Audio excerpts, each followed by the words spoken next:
My greetings to everyone present here and those who are in virtual mode. Honorable Mr. Justice Arun Mishra ji, Chairperson, National Human Rights Commission. Congratulations, sir, for rendering such an address. Very enlightened, focusing on various facets of human rights.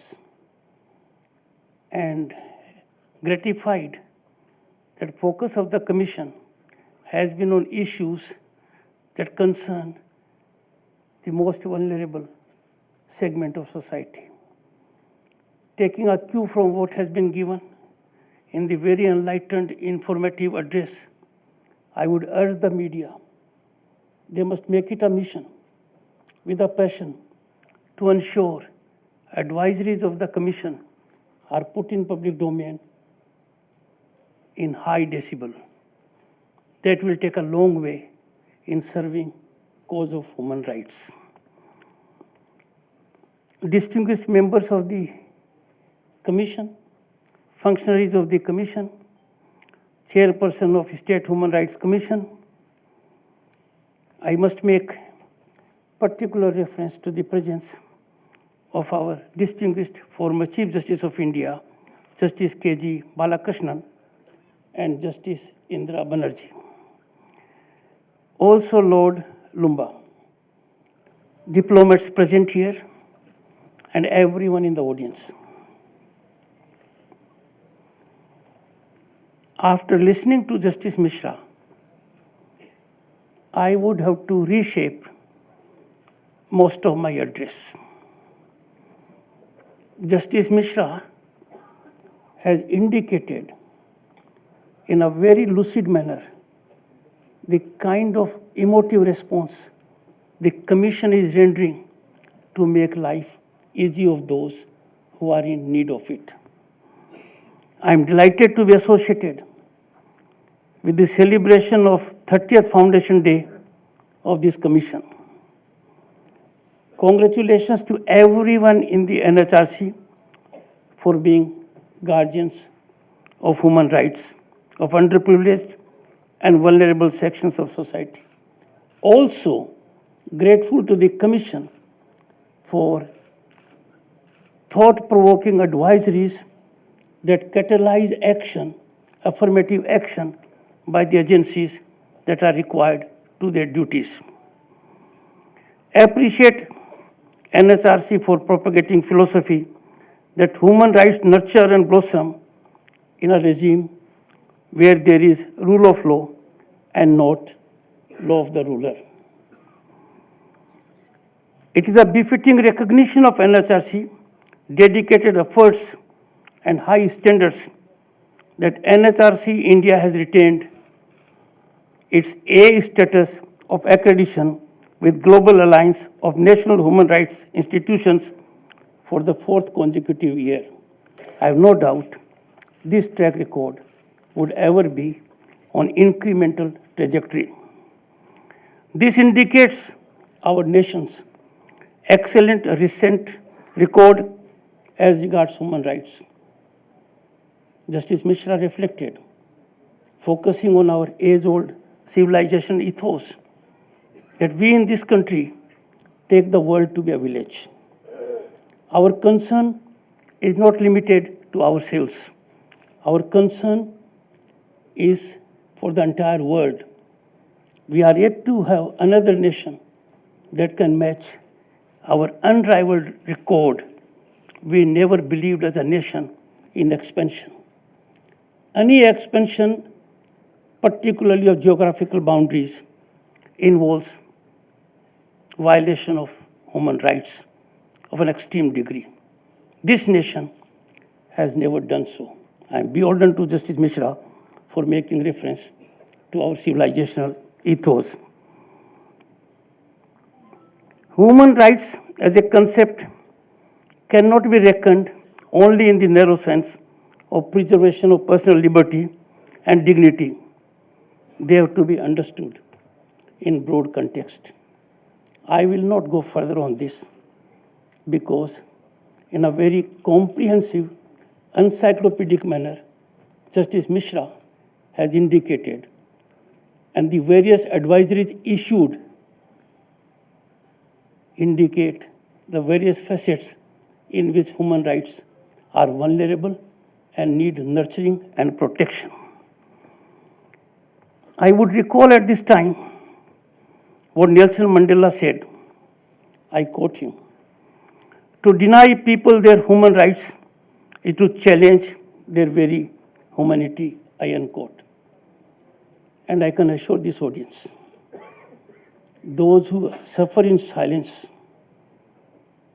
their power is enormous on a day of reckoning. And there could be no more eminently justifiable comment than emanating from one who all his life following the footsteps of our father of the nation.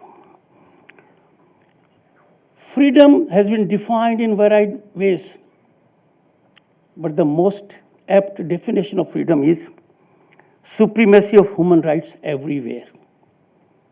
Let us go to our constitutional essence. Let us go to the theme of all religions, and we will conclude indisputably, human dignity is the ultimate strength. If it is compromised or violated, we cannot have a society that justifies human existence. We can have a more just, safe, and peaceful world only with universal respect for human rights. I can tell you out of my own input that series of governance systemic reforms and affirmative initiatives, particularly in the field of health and economic sectors in recent years, have spinally nurtured human rights. Inclusive growth, and which is quintessence of preservation of human rights. Inequality and iniquitous distribution of wealth are elements that cut into the finest aspects of human rights. Inclusive growth, by its very nature, is antidotal to violation of human rights. Human rights protection assures a dignified life. In our country, it has been reflected in ample measure. When 400 million people came to be brought into the banking network, their human rights flourished. I can say so for the reason that when I became a lawyer and needed a library, 6,000 rupee loan given to me by a bank changed my professional trajectory. I was ever beholden to the man who gave me 6,000 rupee loan in 78, 79 without a surety. And what is the scenario today? Have an idea, and you will find money in this country is not a constraint. And that is why this country can legitimately take pride that thanks to buttressing human rights culture, we have unicorns of more than 1 billion fiscal dimension and startups that have started and stunned the world. When I was a member of parliament in 1989, 33 years ago, one of the most prized possessions of power in my hand was I could give 50 gas connections to anyone in a year. That was a great power. I had a queue of people who wanted it. Imagine the respect we have paid to human rights of our women folk, families of the deprived. That 200 million and more connections, 200 million households were given free. We have come a long way. This is a major milestone in furthering the cause of human rights. We must always be cognizant that violation of human rights and injustice anywhere is bound to diminish our such rights in effective manner. This is more pernicious than COVID. Tolerance of violation of human rights by anyone who can afford to contribute affirmatively, I would say, is culpable and cannot be condoned. I urge everyone present here and those in attendance and media in particular, you guard human rights of others. Yours will be positively assured. Serious challenges to human rights arise primarily on account of the silent and voiceless existence of the majority of our citizens. And that I can tell you. Long back there was a study done. And I am now addressing not this silent suffering. I am addressing to those who in silence, in spite of being capable, in spite of having competence and prowess, do not act. The day is not far when, on account of their inaction and omission, they are bound to be silenced. And that does not augur well for our civilization. I am sure they would act vigilantly so that we live in a world which is visualized in sublimity by our civilizational ethos as indicated by Justice Mishra. When it comes to decimation of human rights, we cannot afford to be neutral. We have to take sides. Neutrality helps the oppressor, never the victim. As a matter of fact, the neutral man is hardly any different from the oppressor. Silence encourages the tormentor, never the tormented. In such scenario, there is no option but to be proactive, and we must interfere. Human rights are quintessential to flourishing democracy. Democratic values are of no significance in the absence of human rights. Nurturing human rights is the nectar of dignity and dignified human existence. I had the occasion to serve the nation in a constitutional position as Governor State of West Bengal for about 3 years. I must express here a very deep sense of gratitude on behalf of the people at large that the report rendered by the NHRC carried highest degree of credibility. The report rendered in shortest possible time as a consequence of a judicial fiat. The work done was beyond my contemplation. I read every word of it, and the first sentence would ever resonate in my ears. Law of the ruler, not rule of law, is the bane of human rights in the state. I am sure this should not be limited to one state. The preposition that emanated from NHRC is a general preposition applicable to any part of the globe if there is law of the ruler, that is law of an individual, maybe in a family, maybe in an establishment, maybe in a factory, and not rule of law. That's a very, very painful scenario. Flourishing of human rights generates positive ecosystem that facilitates optimal utilization of human resource. Can there be exploitation of human genius if the person is made to suffer indignity? If the person is made to suffer violation of human rights? Civilization takes a new leap into future only when we have an ecosystem that provides fullest opportunity for everyone to exploit his or her potential and talent. Impactful evolution of transparent and accountable mechanism. I am referring to what is happening in our country. I have seen it for myself. India is having increasingly sharp, incisive, transparent, and accountable mechanism. It is coupled with ease of governance, and that has provided environment for flourishing of human rights. I say so because facts demonstrate it. If such a system was not obtaining, thousands of entrepreneurs and young minds would have been in queue for unemployment, maybe underemployment. But they are the ones, on account of ecosystem generated, created massive employment opportunities, and their footfall is at a global level.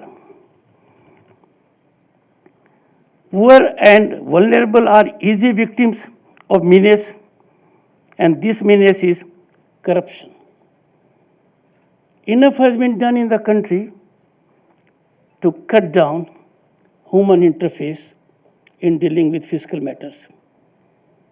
COVID was a challenge, and where this country, on account of steps taken by it, by the vision of the Honorable Prime Minister, we had a digital footprint everywhere, and there was direct transfer of money.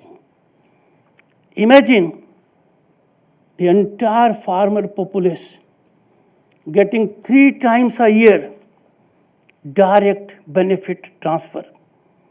Everyone now gets it directly, which means the worst sufferer are those whom we call middlemen, liaison agents, or those who take a cut. Continual onslaughts on corruption, and I'm sure everyone here is aware, without any distinction, there is unleashing virtually a war on corruption. The corrupt cannot be protected on account of lineage, political affiliation, caste, creed, or region. The corrupt in a democratic society governed by rule of law for sake of tribute to human rights has to be brought to book.